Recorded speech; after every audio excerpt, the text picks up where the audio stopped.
So, the world just saw a pretty critical agreement just unravel. You've probably felt the ripples or at least heard the news, right?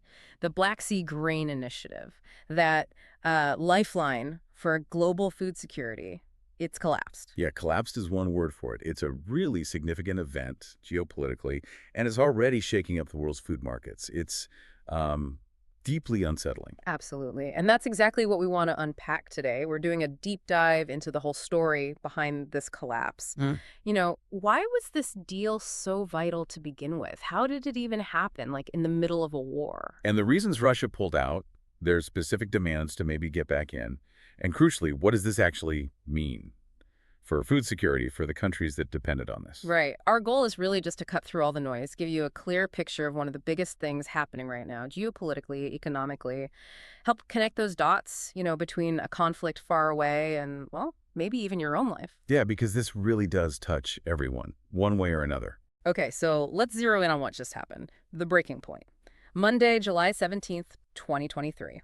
Russia officially walks away from the deal. But it wasn't, like, out of the blue, was it? There was an immediate trigger. No, not exactly out of the blue, though the timing was stark. Mm. It came just hours after Ukraine hit the Kerch Bridge, the one connecting Crimea to Russia.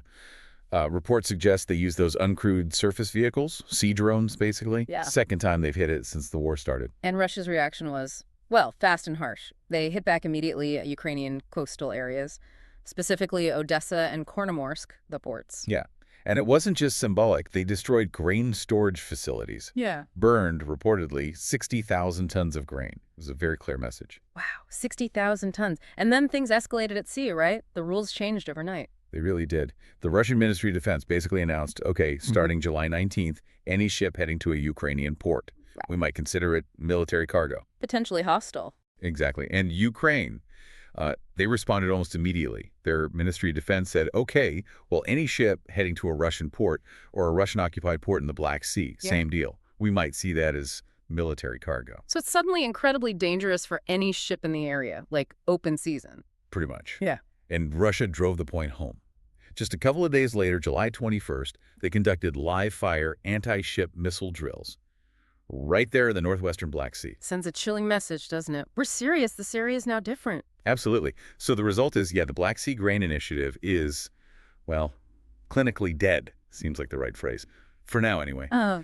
The very last ship that used it, the Tekio Samson, Turkish flag, left Odessa July 16th, headed for the Netherlands with rapeseed and corn. Since then, nothing. No commercial ships out of Ukrainian ports. Silence. It's fascinating, this focus on grain. We hear so much about oil, energy security, but why is grain arguably even more central here? That's a really key point. There's a book from back in '79, Merchants of Grain by David Morgan. He argued grain is, and I quote, the only resource more central than oil in the rise of modern civilization. And, it sounds like hyperbole, but a U.S. congressional committee actually echoed that in 2009. Why, though? What makes it so fundamental? Well, think about it. Oil fuels our machines, our transport. Yeah. Grain fuels people directly. Lack of food or skyrocketing food prices doesn't just cause economic problems, it causes instability, social unrest, migration, even conflict. It's about survival. Okay, so bringing that to this conflict. February 2022, Russia invades. Both Russia and Ukraine are like huge agricultural players, giants in grain and oilseeds. Massive. Together, they accounted for about a third of the world's entire wheat trade before the war. One-third. So the impact of the invasion on food markets must have been exotic. Absolutely. Immediate and dramatic. By March 2022, just a month in, wheat prices shot past $12 a bushel. That was unheard of. Before the invasion, it was around $7. And that wasn't just numbers on a screen. That threatened actual famine in some places, right? Especially poorer countries. Yes, particularly in parts of Africa. They were facing a very real risk of famine because of these price surges and potential supply disruptions. And meanwhile, Ukraine itself had millions of tons of grain just stuck. Completely stuck. By mid-2022, maybe 25 million tons. Trapped in ports because of the Russian naval blockade, sea mines everywhere, no guarantees for safe shipping. It was a terrible situation. Food desperately needed, and a huge supply unable to move. So the pressure to find some kind of solution must have been immense to get that grain moving, calm prices, avoid a massive global food crisis. Exactly. It was absolutely critical, which led eventually to the initiative itself. Right. So 5 months into the war, July 2022, Turkey and the UN managed to broker this deal, the Black Sea Grain Initiative involving Russia and Ukraine. Given this situation, getting them to agree on anything sounds like a miracle. How did it actually work? The mechanism. It was quite an achievement. The core idea was actually pretty straightforward, elegant almost. They set up a joint coordination center, the JCC in Istanbul, had representatives from all four parties, Russia, Ukraine, Turkey, and the UN, a neutral ground to manage the whole thing. Okay, the JCC in Istanbul. So how did a ship actually, navigate this process through a war zone? So the process was specific. A ship wanting to buy Ukrainian grain would first go to the JCC in Istanbul, get inspected, make sure it wasn't carrying weapons that was key for Russia's security concerns. Right. Then it would sail to one of three Ukrainian ports, Odessa, Kornomorsk, or Yuzhny, load up the grain. Then on the way out, it would return to the JCC in Istanbul for another inspection, just to confirm the cargo.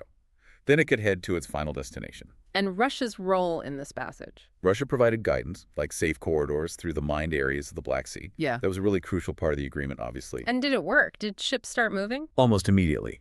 First commercial vessels left August 1st, 2022. By the end of that month, over 100 ships had moved more than 1 million tons of grain, food, fertilizer. So a real tangible impact. Definitely. It significantly helps calm those crazy global food prices, bring them back down closer to pre-war levels. Save lives, really. The first deal lasted 120 days. There was that brief hiccup in late October 22. Russia suspended things after a drone attack near Sebastopol. I remember that. But they rejoined just days later after Ukraine gave assurances the corridor wouldn't be used for military stuff. Showed the deal had value, even then.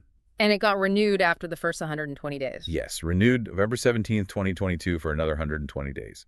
By March 2023, when that period ended, Ukraine had shipped over 25 million metric tons. Huge amounts. So clearly it was working as intended, getting grain out, and Russia, you mentioned, got a sort of moral benefit, avoiding blame for global food prices. Yeah, initially perhaps. They avoided being seen as the sole cause of food price hikes by blockading ports. But that moral benefit clearly wasn't enough for them long term. How so? What changed? Well, you saw their discontent growing. When that second 120-day extension ended in March 2023, Russia only agreed to a 60-day renewal, not 120. Cutting the time frame. Exactly. And they did it again in May 2023, another 60 days. It basically forced everyone else to come back, almost begging every 2 months for a renewal. It became a lever for them. So the Kerch Bridge attack was maybe the final straw, the timing trigger, but the real reasons Russia pulled out were these ongoing issues, these unmet demands. That's what the Kremlin says, yes. Yeah. They stated officially it was about non-compliance with agreements related to Russia's side of things, not just the bridge attack. Okay, so what are those demands? What does Russia say needs to happen for them to rejoin? They've laid out 4 main points pretty clearly. First, and they've been pushing this since at least April, they want the Russian agricultural bank, Roscosbank, reconnected to the SWIFT payment system. Right, SWIFT. Crucial for international payments. Makes sense for their own exports. Exactly. Yeah. Makes it much easier for them to sell their agricultural products. Second, they want Western countries to lift restrictions on Russian marine insurance and also on importing spare parts for agricultural machinery. Things needed for their own farming and export logistics. Precisely. Third, lift sanctions on Russian fertilizer companies and the individuals associated with them. Again, about facilitating their exports. Okay, SWIFT, insurance parts, fertilizer sanctions. What's the fourth one? Something about a pipeline. Yes, the Togliatti-Odessa ammonia pipeline. It's apparently the world's largest ammonia pipeline. It stopped operating right when the full-scale war started, February 22. It was reportedly damaged by Ukraine near Kharkiv back in June.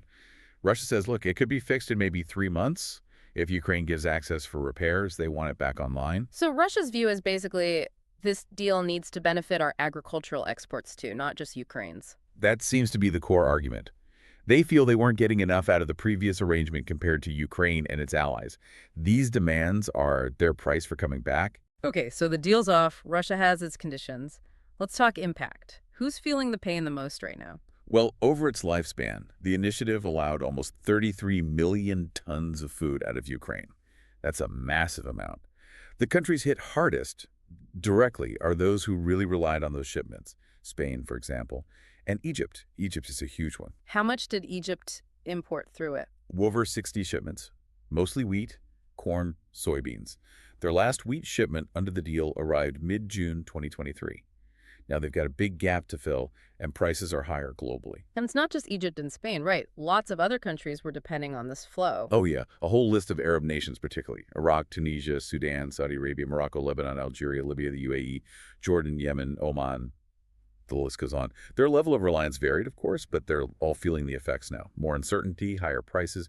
For some, it's not just budget strain, it's basic food availability at risk. Could lead to serious instability. But even if a country wasn't buying Ukrainian grain directly through the initiative, they still feel it, don't they? It's a global market. Absolutely. Yeah. When a major supplier like Ukraine is restricted, and there's this much uncertainty, global prices for everyone go up. Doesn't matter where you buy from directly, it ripples through the whole system. So nobody really benefits from this standoff long term, not even Russia, arguably, given the global instability it causes. You could certainly make that case.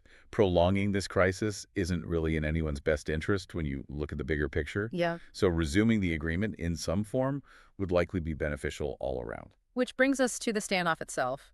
Russia has its demands. The world needs the grain. What's Ukraine saying? How are they reacting? Well, President Zelensky has taken a very defiant tone. Yeah. He's basically said, we're not scared. We don't need to negotiate with Russia on this specific point.